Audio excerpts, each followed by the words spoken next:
Hello and Jai Hind. Welcome back to your own channel, Sir Tarun Rupani. It is exclusive channel for ICSE board student. Yes my dear rising star, ये channel आपका है और यहां पर dedicated contents बनते हैं सिर्फ और सिर्फ 9th and 10th ICSE students के लिए. तो आप इस चैनल पर किसी भी मेजर सब्जेक्ट्स के कोई भी टॉपिक, कोई भी चैप्टर अगर पढ़ना चाहते हैं, बस क्या करिए, चैप्टर का नाम लिखिए और आगे लिख दीजिए बाय सर तरुण रूपानी और सर्च कर डालिए. गूगल पे सर्च करिए, यूट्यूब पे सर्च करिए. हाँ, आपको बनाए मेरे लेटेस्ट वीडियो मिल जाएंगे. मैं आपके सिलेबस को एक्सक्लूसिवली फॉलो करता हूं, जो आपके सिलेबस का कंटेंट सिर्फ उतना और उसके अलावा नॉनसेंस कुछ भी नहीं. तो आइए आज एक चैप्टर करेंगे. चैप्टर है पॉल्यूशन, प्रदूषण. ज्योग्राफी का ये सिंपल चैप्टर है. आपको ये चैप्टर शायद मुझे लगता है पहले से भी कुछ पता हो, पर आज मैं आपके सिलेबस के अकॉर्डिंग उसको एक्सक्लूसिवली फिनिश करूंगा और ये सारे कुछ अवेलेबल होगा हमारे टेलीग्राम चैनल पर. ये नोट्स के लिए आपको परेशान नहीं होना है और ये चैनल एब्सोल्यूट फ्री है, जहां पे the best of the contents आ रहे होते हैं और वो भी एक्सक्लूसिवली आपके लिए. तो चलिए स्टार्ट करते हैं ये चैप्टर पॉल्यूशन, प्रदूषण. और जैसे ही हम प्रदूषण की बात करते हैं तो आइए, कोई ऐसी चीज जिससे किसी की नेचुरल क्वालिटी खराब हो जाए उसे हम कहते हैं प्रदूषण. चलो, तुम्हारे पास एक ग्लास ऑफ वाटर है, मैंने उसमें सॉइल डाल दी, कुछ उसमें बुरादा डाल दिया, कुछ उसमें पेट्रोलियम डाल दिया, हाँ कुछ ऑयल डाल दिया. अब बताओ, क्या वह पानी पीने लायक है? क्या वह ग्लास ऑफ वाटर तुम पियोगे? जवाब है नहीं. तो क्यों? क्योंकि वह प्रदूषित हो गया है. तो जब हम पॉल्यूशन की बात करते हैं तो ऐसे मटेरियल का ऐड होना जो कि उस चीज की क्वालिटी को खराब कर दे, जिससे फिजिकल, केमिकल और बायोलॉजिकल क्या हो जाए, वह काम करने लायक ना बच जाए, इसे कहते हैं क्या? पॉल्यूशन. तो पॉल्यूशन उसकी नेचुरल एबिलिटी को क्या करता है? खराब कर देता है. तो जो करता है उसे क्या कहते हैं? उसे कहते हैं पॉल्यूटेंट. मेरे एग्जांपल में मैंने आपको दिया एक ग्लास ऑफ वाटर और मैंने कहा उस ग्लास ऑफ वाटर में मैंने क्या कर दिया? सैंड ऐड कर दिया. मैंने कहा लकड़ी का जो बुरादा होता है, घिसा हुआ पार्ट होता है, मैंने उसको ऐड कर दिया. फिर मैंने कहा उसमें पेट्रोलियम डाल दो, उसमें कहा ऑयल डाल दो. ये सब क्या है? पॉल्यूटेंट्स हैं. तो पॉल्यूटेंट्स वो प्रोडक्ट्स हैं जो हमारे एटमॉस्फेयर में रिलीज हो रहे हैं और ये हमारे इकोसिस्टम की फंक्शनिंग को खराब कर रहे हैं. आप देखिए अलग अलग तरीके से. ये है एक वॉल्केनो जिससे निकलता है ये धुआं, ये पॉल्यूशन पैदा कर रहा है. ठीक है. उसी तरह से ये रही हमारी कार्स के निकलने वाले, है ना, एग्जॉस्ट से निकलने वाला जो गैसियस पॉल्यूटेंट है. उसी तरह से हमारी इंडस्ट्री से निकलने वाला पॉल्यूटेंट्स. तो ये सब क्या है?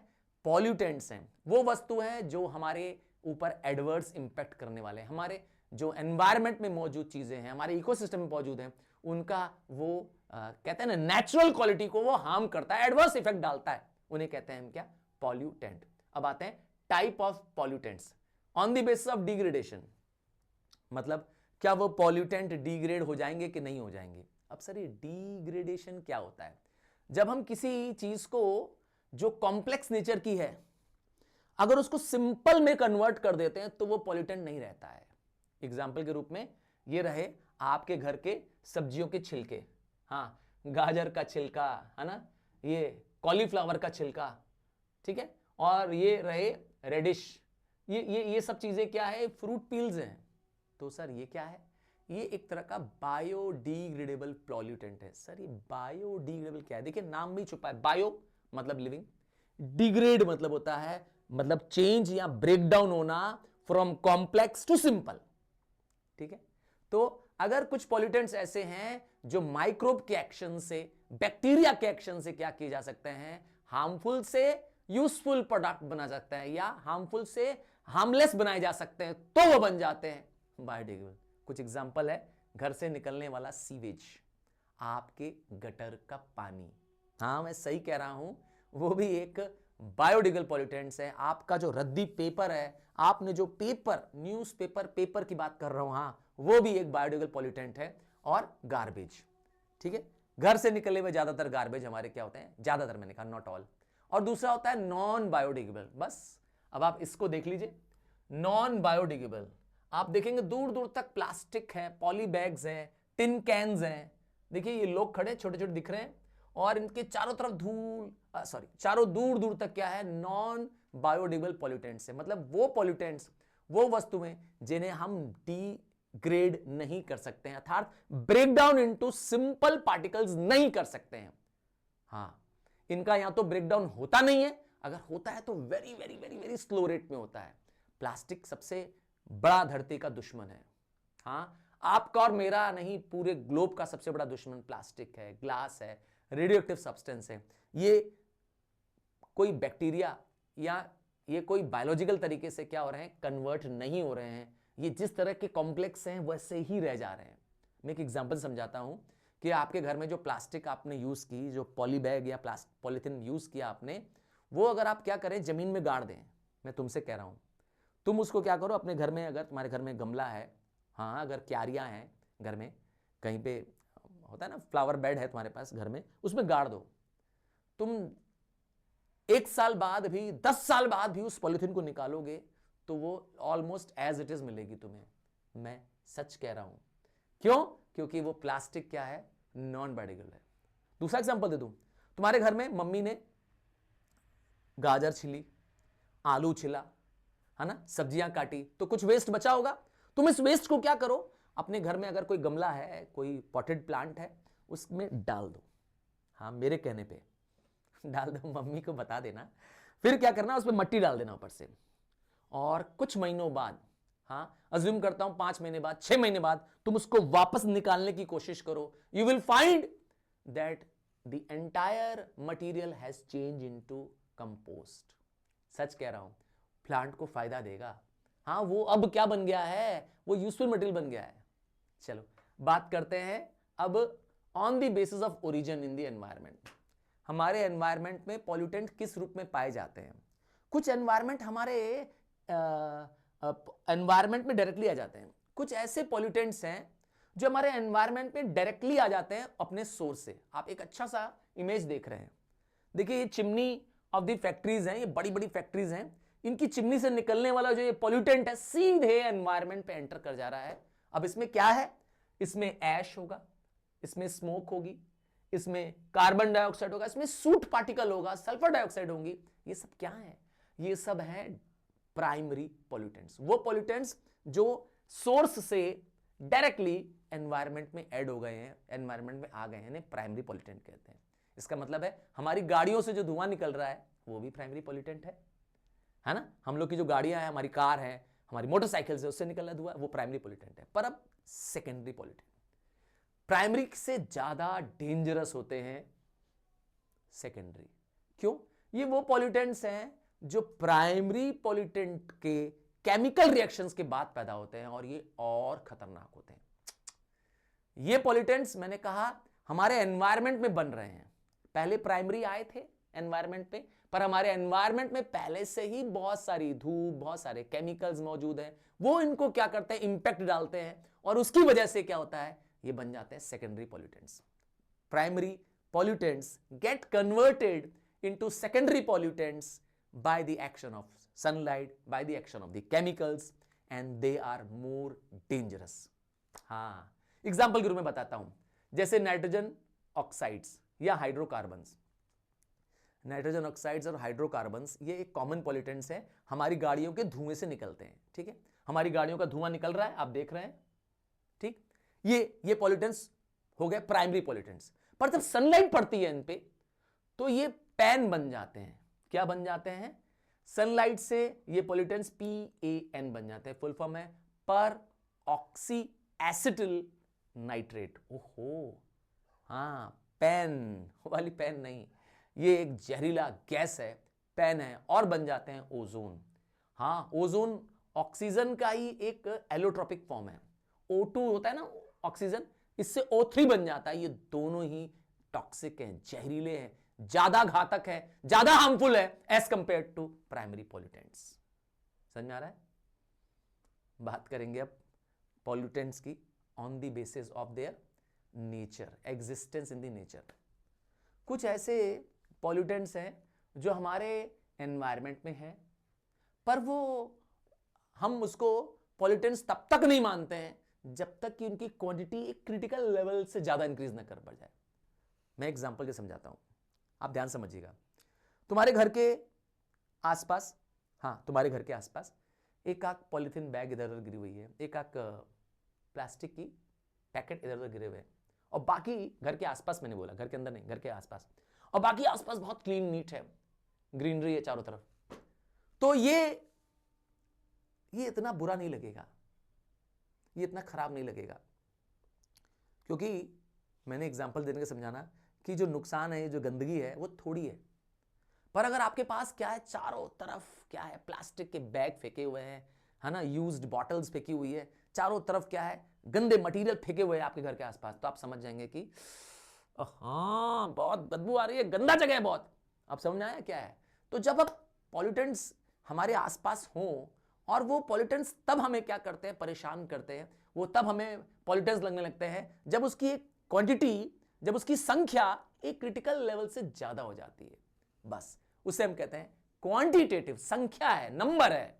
एग्जाम्पल एक और देता हूं, मैं बात कर रहा हूं, हाँ मैं बात कर रहा हूं कार्बन डाइऑक्साइड की। देखिए हमारे एनवायरनमेंट में कार्बन डाइऑक्साइड का परसेंट है 0.03, आपने पता ही है। तो कार्बन डाइऑक्साइड हमारे एनवायरनमेंट में है, हमारे एटमॉस्फेयर में है, पर यही कार्बन डाइऑक्साइड अगर 1% आ जाए तो हाँ, तब ये कार्बन डाइऑक्साइड बहुत नुकसानदायक हो जाएगी, and then it becomes quantitative. मतलब समझ आ गया ना, उसकी लेवल जो हो जाए एक क्रिटिकल लेवल के बियॉन्ड चले जाएगी, तब उसकी संख्या हमें परेशान करने लगेगी, and that becomes a quantitative pollutants. कुछ पॉल्यूटेंट्स ऐसे भी होते हैं जिन्हें हम कहते हैं क्वालिटेटिव पॉल्यूटेंट्स, मतलब ये हमारे एनवायरमेंट में अभी है नहीं ना, ये हमारे एनवायरमेंट में नहीं, हम ला रहे हैं इन्हें, इसका दोषी अरे नहीं, आपके गूगल सर नहीं इसके दोषी, हम इंसान हैं इसके दोषी। हमने ही इन पॉल्यूटेंट्स को बनाया है और इंट्रोड्यूस किया है, क्योंकि हमने ही पेड़ों से पेस्ट को मारने के लिए पेस्टिसाइड बना दिया, जैसे डीडीटी बना दिया, हमने ही बहुत सारे केमिकल फर्टिलाइजर बना दिए। हमको जल्दी क्रॉप्स चाहिए था, हमें जल्दी चाहिए था कि मेरी प्रोडक्शन बढ़ जाए, तो हमने खूब सारा फर्टिलाइजर डाल दिया, वो भी केमिकल फर्टिलाइजर डाल दिया, जहरीले हर्बिसाइड्स डाल दिए हर्ब्स को किल करने के लिए। तो ये है क्वालिटेटिव पॉल्यूटेंट्स, हम हैं इसके जिम्मेदार। ठीक है, आइए टाइप्स ऑफ पॉल्यूशन की बात करेंगे। तो हमारे एनवायरनमेंट में कई टाइप की पॉल्यूशन हैं। सबसे कॉमन, सबसे ज्यादा जो पॉल्यूशन है वो है एयर पॉल्यूशन।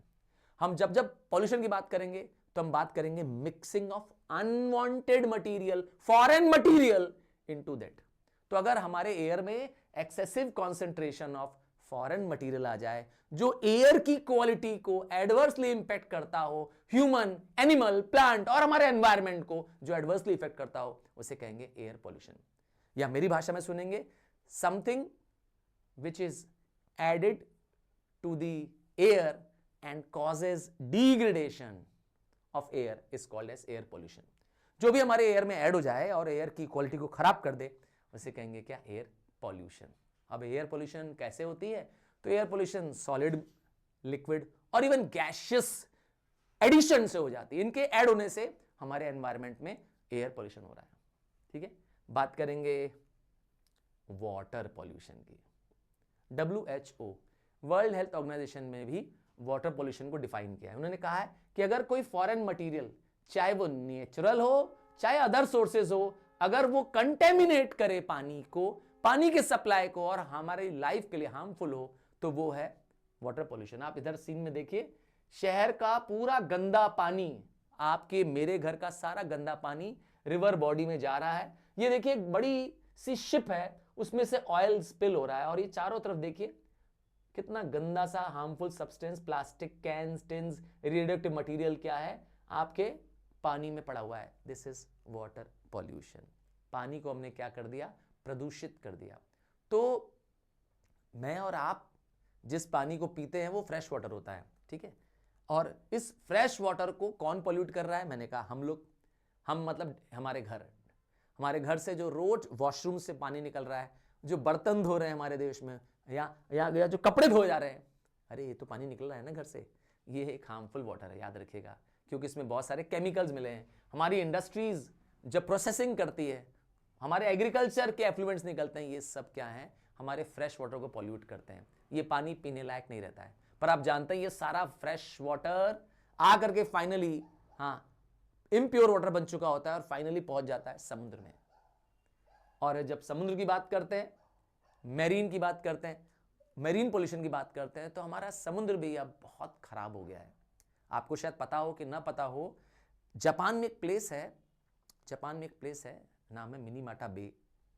वहां पर इंडस्ट्रियों द्वारा अपना मरकरी, ध्यान से सुनिएगा, अपना मरकरी वहां जापान की ओशंस में डाल दिया गया। वो मरकरी फिशेस खाई और उन फिशेस को इंसान ने खाया और इंसानों को भी हो गई मिनीमाटा डिजीज, जिसमें उनके हाथ, आपने देखा मेरे हाथ को, उनके हाथ पैर ऐसे सूख गए हैं और अब उनका कोई क्योर नहीं है। हाँ, एक कैंसरस डिजीज हो गई है उनको, मिनीमाटा। हाँ, उस प्लेस के नाम से डिजीज का नाम हो गया है, because of the addition of mercury in the ocean water. देखा क्या बताना चाहते हैं? Marine pollution. पॉल्यूशन से कहां से आ रहा है? मैंने अब थोड़ी देर पहले बताया था, ऑयल स्पिल से हो रहा है, प्लास्टिक से हो रहा है। हमने समुद्र को क्या कर दिया है? एक कूड़ेदान समझ लिया है।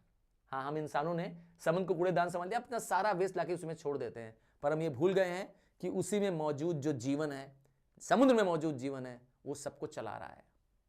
तो एग्रीकल्चर वेस्ट हो, इंडस्ट्रियल वेस्ट हो, सब सारे केमिकल्स हमने समुद्र में डाल दिए हैं, ठीक है ना। अब एक ऐसा एरिया भी समुद्र में क्रिएट हो गया है जहां डेड जोन्स आ गए हैं। आपने ब्लैक सी के बारे में सुना है? पक्का सुना होगा, ब्लैक सी, काला सागर। क्या है ब्लैक सी में? हाँ, दुनिया का सबसे ज्यादा डेंसेस्ट वाटर वही है, सबसे ज्यादा पॉल्यूटेड पानी है वहां पर। चलो सॉइल पोल्यूशन की बात करते हैं। तो सॉइल तो आप जानते हैं, soil is formed by the breakdown of the rocks, weathering of the rocks, है ना। सॉइल वो मटेरियल है जिसके बिना आप लाइफ की कल्पना नहीं कर सकते हैं। क्या कहते हैं? अगर सॉइल ना होगा तो प्लांट्स नहीं होगा, और प्लांट्स नहीं होगा तो शायद हम और आप भी नहीं होंगे। क्या कहते हो? बिना प्लांट्स के तुम और मैं। तो सॉइल को भी हमने नहीं छोड़ा। हम इंसान इतने खराब हैं कि हमने सॉइल को भी चौपट कर डाला है। हमने सॉइल में भी केमिकल, बायोलॉजिकल चेंजेस कर डाले, डिग्रेड कर दिया इसकी प्रोडक्टिविटी, इसकी क्वालिटी को। और जो ऐसा करते हैं तो उसे कहते हैं सॉइल पॉल्यूशन। इसको देखिए, ये क्या दिख रहा है? बड़ा बड़ा क्या दिख रहा है आपको? ये जो दो बड़े बड़े दिख रहे हैं, ये टावर क्या है? ये एक न्यूक्लियर पावर प्लांट है। और आप देखिए कितनी हाई क्वांटिटी में स्मोक बाहर निकल रही है। और रेडियो एक्टिव क्या होता है? एक ऐसा मटेरियल होता है जो alpha, beta, gamma rays spontaneously produce करता है। ये हाई रेडिएशंस होते हैं, ये हाई रेडिएशंस होते हैं। अगर हमारे इंसानों की बॉडी में गामा रेज चले जाए तो it can cause skin Burns and cancer also. इनका इफेक्ट एक लॉन्ग टाइम इफेक्ट होता है, अर्थात हमारी आने वाली जनरेशंस पे भी होता है। आपने तो हिरोशिमा और नागासाकी में 2 एटम बम जो इंसानों ने गिराए थे, अमेरिका ने गिराए थे, पता है ना आपको? हिरोशिमा पे 6 अगस्त को और नागासाकी में 9 अगस्त को 2 एटम बम इंसानों द्वारा गिराए गए थे। और ये दोनों शहर खत्म हो गए थे रेडियो एक्टिव पॉल्यूशन की वजह से। दोनों शहर के ऑलमोस्ट पूरी आबादी खत्म। तो ये रेडियो एक्टिव पॉल्यूशन क्या आते हैं? ये हमारे बैकग्राउंड में, हमारे एनवायरमेंट में क्या है, रेडियो एक्टिव मटीरियल द्वारा होते हैं पॉल्यूशंस, ठीक है। इसे कहते हैं रेडियो एक्टिव पॉल्यूटेंट्स। अब आता है नॉइज पॉल्यूशन। नॉइज, देखिए आप म्यूजिक सुन रहे हैं, फुल वॉल्यूम में सुन रहे हैं, मजा आ रहा है, नाच रहे हो, तो ये नॉइज पॉल्यूशन नहीं है। पर तुम जो तेज आवाज में म्यूजिक सुन रहे हो, बगल में ही एक बूढ़ा या एक बूढ़ी लेडी बीमार पड़ी है, बेड पे है, और उसको शोर समझ में आ रहा है। बात समझ आ गई है? तो नॉइज क्या है? वो अनवांटेड साउंड है जो इरिटेंट है, जो स्ट्रेस पैदा कर रही है। ध्यान दीजिएगा, वो साउंड आपको अच्छी लग सकती है, कई बार कहीं डीजे बज रहा हो और तुम उस पर नाच रहे हो तो मजा आ रहा है, पर अगर कोई हॉस्पिटल है आसपास और उसके आसपास डीजे बज रहा है, पेशेंट्स वहां जो रेस्ट करने आए हैं, जिन्हें बीमारियां हैं, उनका तो बीपी बढ़ जाएगा। क्या कहते हो? वहां पे ये नॉइज पॉल्यूशन है। तो नॉइज क्या है? एक अनप्लेजेंट आवाज है, एक इरिटेटेड आवाज है। अगर लो साउंड में हम बात करते हैं तो वो कोई दिक्कत नहीं है, वो प्लेजेंट होती है। और जब लाउड साउंड में बात करते हैं तो वो नॉइज बन जाती है। नॉइज एक फिजिकल फॉर्म ऑफ पॉल्यूशन है, एक ऐसा पॉल्यूशन है जो हमारे लाइफ पर भी असर डालता है। कैसे? आइए समझते हैं कुछ ill effects of the noise pollution समझते हैं। हमारी ईयर प्रॉब्लम हो जाती है, आपको पता होना चाहिए। Excess of the high noise can cause ear damage, even हमारे टिम्फेनम का, ईयर ड्रम का भी नुकसान हो सकता है, आप परमानेंटली बहरे हो सकते हैं। और प्रॉब्लम किसकी आती है? कार्डियोवास्कुलर इश्यूज आता है, ज्यादा हाई बीट्स, हाई साउंड सुनने से आपके हार्मोन्स की प्रॉब्लम आती है, हार्ट डिजीज, हाइपरटेंशन का प्रॉब्लम है, और तो और कुछ लोगों को तो मेंटल इश्यूज आ जाते हैं। Excessive sound and strained sound क्या होती है? स्ट्रेस एंजाइटी पैदा करती है। कभी आपने सोचा है कि हल्की म्यूजिक से, हल्की सी म्यूजिक बज रही हो, स्लो सॉफ्ट म्यूजिक बज रही हो, और आप उसको सुनिए, आपको सुन करके बहुत रिलैक्स महसूस होता है, पर यही चीज बहुत झिक झक झिक झक झंग झंग झंग झंग बजता है तो थोड़ी देर के लिए तो अच्छा लगता है, क्योंकि आप उस समय अच्छे मूड में होंगे तो मजा आ रहा है, डांस कर रहे हैं, बट बहुत देर के लिए नहीं। हाँ, कभी महसूस करके देखिएगा, बहुत लंबे समय तक आप झिंग झंग नहीं कर सकते, थोड़ी देर तक चलता है। तो स्लो म्यूजिक सूदिंग होती है, और हाई म्यूजिक अर्थात एक डीप लाउड नॉइज क्या करती है? आपकी स्लीप को डिस्टर्ब कर सकती है, लोगों को इनसोमानिया मतलब स्लीपलेसनेस हो सकता है। ठीक है, और कहां से आती है नॉइज? तो नॉइज के सोर्सेस क्या है? हमारी इंडस्ट्रीज हैं, क्योंकि इंडस्ट्रीज में बड़ी बड़ी मशीन्स लगी होती है, टर्बाइंस लगी होती है, वो बहुत शोर मचाती है। ट्रांसपोर्ट सेक्टर, खास करके हमारी गाड़ियां, सबने हॉर्न बजाने की आदत लगा रखी है, थोड़ी देर भी हम रुकना नहीं चाहते हैं ट्रैफिक में, टॉ टॉ टॉ टॉ हॉर्न बजाना शुरू कर देते हैं, सच बताइए, है ना? और हमारे एरोप्लेन्स, वो बहुत तेज आवाज से प्रोड्यूस करके उड़ते हैं। एंड डिफेंस सेक्टर तो एक बहुत बड़ा सेक्टर है, जहां पर वेपन्स आर्म्स टेस्टिंग हो रही है, बन रहा है, वहां भी बहुत सारा नॉइज पोल्यूशन है। चलिए, आपसे कहूंगा माय राइजिंग स्टार्स की ये एक डेडिकेटेड चैनल है, अगर आपने लेट ज्वाइन किया या आप स्किप करके देख रहे थे तो मेरा हम्बल रिक्वेस्ट है, इसके बाद आपको बुक खोलनी भी नहीं होगी अगर आपने इस चैप्टर को स्टार्टिंग से देख लिया। So this brings to the end of the entire chapter pollution. आपसे एक रिक्वेस्ट है कि ये अगर आपने मिस कर दिया तो ये वीडियो अपने आप को शेयर करिए, हाँ, किसी और को नहीं, अपने आप को शेयर करो, खुद को शेयर कर दो, ताकि दोबारा जब आपको मौका मिले आप फिर से इसको देखिएगा। चाहे तो स्पीड उसकी आप क्या कर सकते हैं, इंक्रीज कर सकते हैं। रही बात नोट्स की, तो टेंशन लेने की जरूरत नहीं है, आपके गूगल सर ने इसको आपके टेलीग्राम चैनल पर अपलोड कर दे रहा हूं। हाँ, अगर आपने टेलीग्राम चैनल ज्वाइन नहीं किया तो टेलीग्राम चैनल का लिंक डिस्क्रिप्शन में दिया है, और हमारे आप क्या कर सकते हैं, वेबसाइट पे भी जाकर के नोट्स ले सकते हैं।